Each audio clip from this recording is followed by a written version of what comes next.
चला हूँ कि घर में दो बुजुर्ग व्यक्ति थे, माता पिता। बुजुर्ग वो बाजार से सब्जी लेकर आए, जैसे पुटोल गए या किसी दुकान पे सब्जियाँ बिकती है, वो सब्जी लाए, सब गोभी का फूल लाया, सब्जी लाए, और लाके उन्होंने क्या किया, कोई सब्जी लाता है तो क्या करता है, काट के बनाकर खाकर सो गए, है ना। सो गए, सोए तो सुबह किसी ने दरवाजा खटखटाया, उठे नहीं, दरवाजा तोड़ के उनको अंदर गए तो दोनों मरे हुए। तो किसी ने, गांव वालों ने कहा कि अरे डोकरा डोकरी को तो मार दिया किसी ने, भाई बंधुओं ने जमीन के लिए मार दिया, इनके तो ये हो गया, किसी ने कहा डाकन लग गए इनको, किसी ने कहा भूत लग गया, किसी ने कहा इनको और कुछ हो गया। तो गांव के लोगों में आपसी कानाफूसी हुई और उसको ले जाकर पुलिस आ गई। पुलिस ने ले जाकर उनका पोस्टमार्टम किया, दोनों का पोस्टमार्टम किया तो उनके पेट में क्या मिला, जहर मिला। कौन सा, बहुत जहरीला सेल्फोस जैसा जहर मिला जो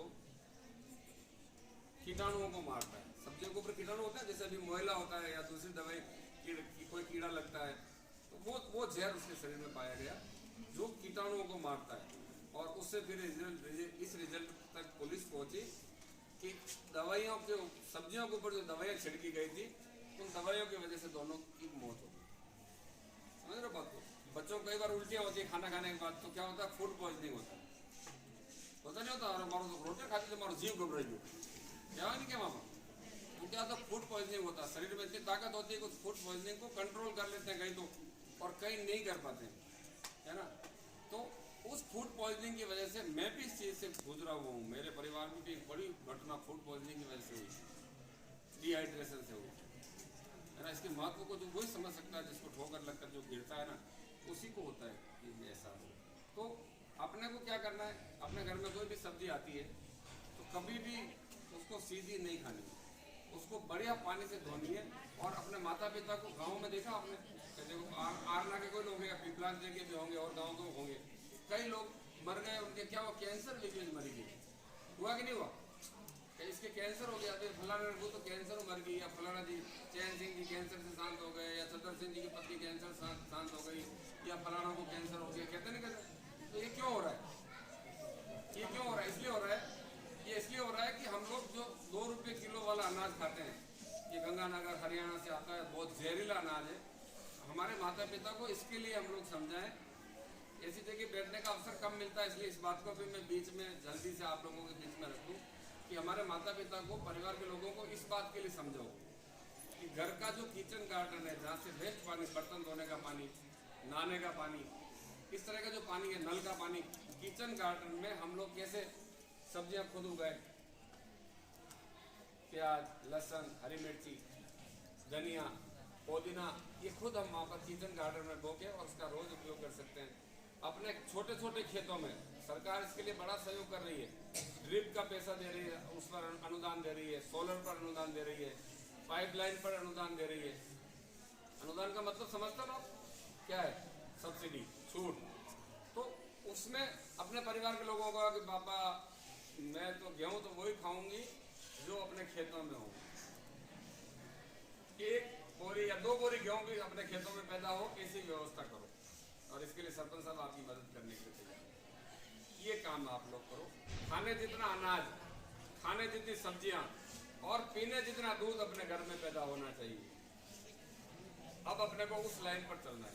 आपके जो स्कूल 12वीं तक हो गए, यहाँ भी हो गया, उमदी हो गया, आप सैदरों के बाग में 8वीं है, गुगलेटा में 8वीं है, धर्मेटा में 8वीं है, छोटी मोड़ में 8वीं है, कड़चौगुड़ा में 8वीं, पिपलांद्री खोड़ में 8वीं।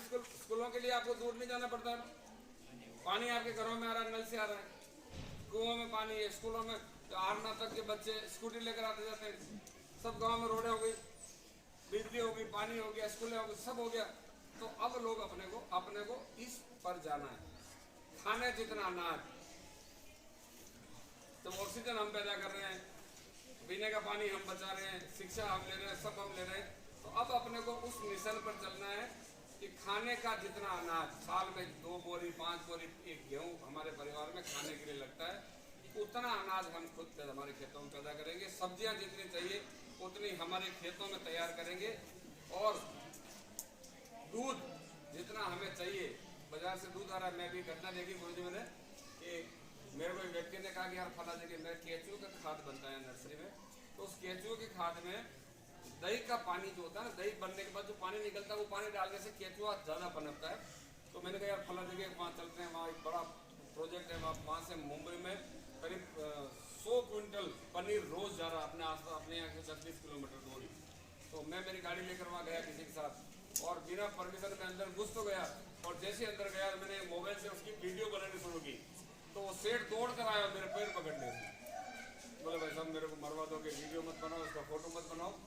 और मैंने कहा आधा किलो पनीर मेरे को दे दे, तो उसने कहा भाई साहब मैं आपके घर भेज दूँगा, अभी तो नहीं दे सकता। मतलब क्या था, मतलब ये था कि वो टोटल पनीर किससे बनता है, यूरिया और सोयाबीन से। शरीर इंसानों के बच्चों के चेप पेट में जाते ही वो जहर का काम करता है, फूड पॉइजनिंग का काम। तो ये दूध बाजार से आ रहा है, इस चीज़ की कोई गारंटी नहीं कि वो दूध अच्छा है।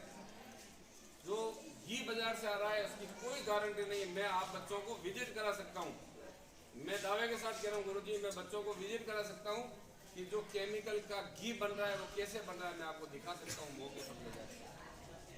तो हम कोशिश ये करें कि बाजार का घी नहीं खाएं, बाजार के दूध का उपयोग नहीं करें, बाजार की सब्जियों का उपयोग नहीं करें। जो 2 रुपये किलो वाला गेहूँ लेकर नहीं आते, हमारे तो गेहूँ मिल रहा बाजार, लोग खुश होते हैं। हमारे पास भी लोग आते हैं कि हमें सरपंच साहब हमको गेहूँ नहीं मिल रहा, तो मैं कहता गेहूँ नहीं मिल रहा है तो कैंसर से दूर है, गेहूँ मिलेगा तो कैंसर के नज़दीक जाना शुरू कर दोगे तुम लोग। तो मेरा ये, मैं ये भी नहीं कह रहा हूँ कि गेहूँ मत लाओ, गेहूँ लाओ दे दो किसी को, पर खाओ मत, धीरे धीरे सुधार होगा। तो हमारे घरों में खाने का अनाज, खाने की सब्जियां और खाने का दूध, ये हमारे घर में पैदा हो, इस पर हमारे परिवार के लोगों को प्रेरित